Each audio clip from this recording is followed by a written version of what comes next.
بسم اللہ الرحمن الرحیم۔ السلام علیکم۔ چینا ٹی وی میں خوش آمدید۔ اب آرمی چیف کی مدت پوری کر کے ایکسٹینشن نہ لینے کی جو خبریں ہیں اس حوالے سے اور نیا آرمی چیف کسے لگایا جائے گا، ابھی تک کس بندے کا نام سامنے آ رہا ہے۔ فیض حمید پر آپ دیکھیں تو مریم نواز نے جاتے جاتے کچھ تنقید کی اور مریم نواز نے ہی ایک نام لیا، کیا وہ آرمی چیف ہوں گے؟ اور حقیقی آزادی کی جو تحریک ہے لانگ مارچ، اس حوالے سے کیا اپڈیٹس ہیں، یہ ساری تفصیلات جانتے ہیں۔ اس سے پہلے ویڈیو کو لائک کریں، چینل کو سبسکرائب کریں۔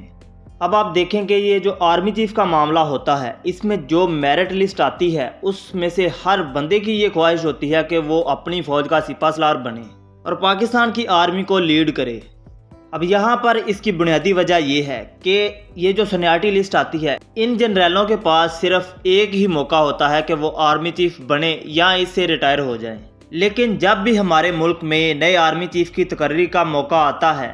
تو اس موقع پر بہت زیادہ سیاست کی جاتی ہے۔ ابھی آپ دیکھ لیں کہ جو امپورٹڈ حکومت کرتی رہی، آرمی چیف کی تقرری پر بہت زیادہ ایک دوسرے کے اوپر تنقید بھی کی جاتی رہی اور میرٹ کے حوالے سے بھی بہت زیادہ باتیں کی جاتی رہیں۔ اب یہاں پر یہ جو میرٹ والی بات ہے، آپ خود سوچیں کہ جب آرمی چیف کی تقرری کے فیصلے سیاسی پارٹیاں کریں گی، جب اس طرح کے اہم فیصلے، فوج کی سپہ سالاری کے فیصلے یہ سیاسی پارٹیاں کریں گی جن کے پاس سمجھنے کے لیے کچھ صلاحیت بھی کمزور ہوتی ہے، اور جب یہ کام سیاست کے لحاظ سے کیا جائے گا تو یہاں پر اپنے مفادات کو مد نظر رکھیں گے یہ لوگ، بلکہ یہ لوگ کبھی بھی ملک کے مفاد کا نہیں سوچیں گے۔ اب جب اس آرمی چیف کے حوالے سے سیاست کی جائے گی، اگر یہ لوگ اپنے مفاد کو دیکھیں گے تو آرمی چیف جس بندے نے لگنا ہے، آرمی بھی اپنے مفاد کو آگے رکھے گی، مطلب میرٹ کو کوئی ترجیح نہیں دی جائے گی، اور میرٹ کو آج تک کوئی ترجیح نہیں دی گئی، کیونکہ جب بھی یہ تقرری کا فیصلہ نزدیک آتا ہے تو بہت زیادہ سیاست، بہت زیادہ تنقید اس معاملے کے اوپر ہوتی رہی، اور یہ پاکستان کی تاریخ آپ اٹھا کر دیکھ لیں، جب بھی یہ تقرری کا فیصلہ نزدیک آتا ہے تو ملک کے سیاسی حالات میں بہت زیادہ بدلاؤ بھی آتا ہے۔ تو ظاہری سی بات ہے کہ یہاں پر آرمی چیف، فوج کے اوپر اور عدلیہ کے اوپر بھی تنقید کی جائے گی، اور یہ پاکستان میں آج تک ہوتا بھی رہا۔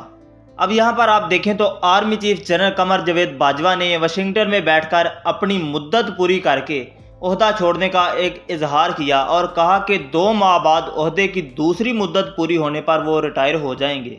اب یہ وہاں پر ان سے ایک سوال پوچھا گیا اور انہوں نے اس سوال کے جواب میں یہ جواب دیا کہ وہ اپنی مدت پوری کریں گے اور یہ عہدہ چھوڑ جائیں گے، مطلب وہ ایکسٹینشن نہیں لیں گے۔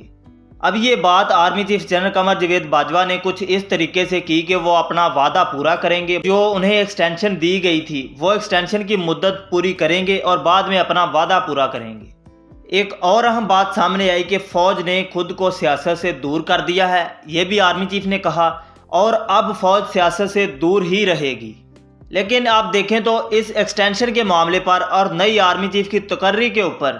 ملک میں بہت زیادہ حالات سنگین بھی تھے اور بہت زیادہ تنقید بھی ہوتی رہی اس معاملے پر، اور عمران خان نے اس وقت ایک کارڈ کھیلا اور کہا کہ آرمی چیف کو ایکسٹینشن لینی چاہیے، جو وہ 6 ماہ والا معاملہ تھا اس کے اوپر، اور ملک کے اندر ایک فری اینڈ فیئر الیکشن کروا کے بعد میں آرمی چیف کی تقرری کا فیصلہ کیا جائے۔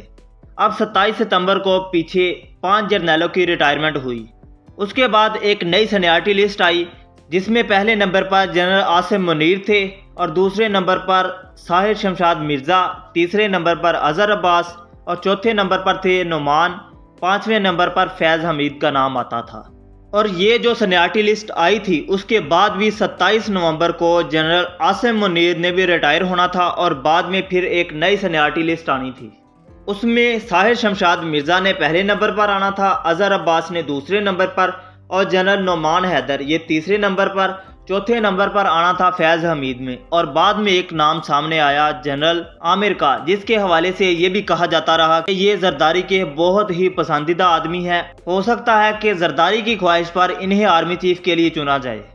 لیکن ابھی مریم نواز نے لندن جانے سے پہلے ایک پریس کانفرنس کی اور اس میں انہوں نے جنرل فیض حمید کو تنقید کا نشانہ بھی بنایا، وہ اس طریقے سے کہ مریم نواز نے کہا کہ عمران خان جنوبی پنجاب کا لاڈلا ہو سکتا ہے لیکن یہاں پر عمران خان کی کوئی بات نہیں سنی جائے گی، مطلب یہ اشارہ جنرل فیض حمید کی طرف تھا، اور دوسرے نمبر پر انہوں نے جنرل عاصم منیر کا بھی نام لیا۔ اب یہ جو مریم نے نام لیا جنرل عاصم منیر کا، اب دیکھنے والی چیز یہ ہے کہ ان کی ریٹائرمنٹ ڈیٹ جو ہے وہ 27 نومبر ہے، اس پریس کانفرنس میں عاصم منیر کا نام کیوں لیا گیا؟ کیا نون لیگ کی یہ خواہش تھی کہ عاصم منیر کو اگلا آرمی چیف لگایا جائے؟ اور آخری چیز جو کپتان کی حقیقی آزادی کی تحریک ہے، بنی گالہ میں ایک بہت ہی اہم میٹنگ ہوئی اور اس میں یہ ڈیسائیڈ ہوا کہ 12 ربیع الاول کے بعد لانگ مارچ کی ڈیٹ دی جائے گی اور اسلام آباد کی طرف یہ حقیقی آزادی کی تحریک کو لے کر جایا جائے گا۔ اور عمران خان نے اپنی حقیقی آزادی کی یہ جو تحریک ہے اس کے لیے اپنے کارکنوں سے ایک حلف بھی لیا اور کہا کہ ہم یہ حقیقی آزادی کی تحریک کو ایک جہاد سمجھ کر کریں گے اور اس حقیقی آزادی کو لیے بغیر ہم پیچھے نہیں ہٹیں گے۔ اب 12 ربیع الاول کے بعد فوری طور پر اس لانگ مارچ کی ڈیٹ کو اناؤنس کیا جائے گا اور لانگ مارچ کیا جائے گا۔ اب اس لانگ مارچ کو روکنے کے لیے وفاق نے بھی کچھ تیاریاں کی ہیں۔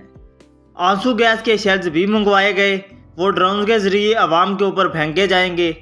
اور دوسرے نمبر پر 30,000 کی نفری جس میں رینجرز، ایف سی کے اہلکار اور آرمی کے اہلکار ہوں گے۔ لیکن ذرائع یہ بتاتے ہیں کہ ابھی تک جو خبریں ہیں وہ یہ ہیں کہ عوام کے اوپر شاید یہ لوگ تشدد نہ کریں، عوام کے خلاف کوئی رد عمل نہ دیا جائے۔ اگر آج یہ حقیقی آزادی کی تحریک، اس تحریک کو کم کیا گیا یا یہ آزادی کی تحریک کو دبا دیا گیا اور پاکستان کبھی بھی آزاد نہیں ہوگا اور پاکستان کے فیصلے امریکہ ہی کرے گا۔ لیکن اگر دیکھا جائے تو پاکستان کی عوام کو صرف ایک علیحدہ خطہ دیا گیا ہے، لیکن اصل کنٹرول اب بھی انگریزوں کے ہاتھوں میں ہے، کیونکہ پاکستان آزاد نہیں۔ یہ سٹیٹمنٹ بھٹو نے بھی دی، حمید گل نے بھی دی۔ ویڈیو کو لائک کریں، چینل کو سبسکرائب کریں، شکریہ۔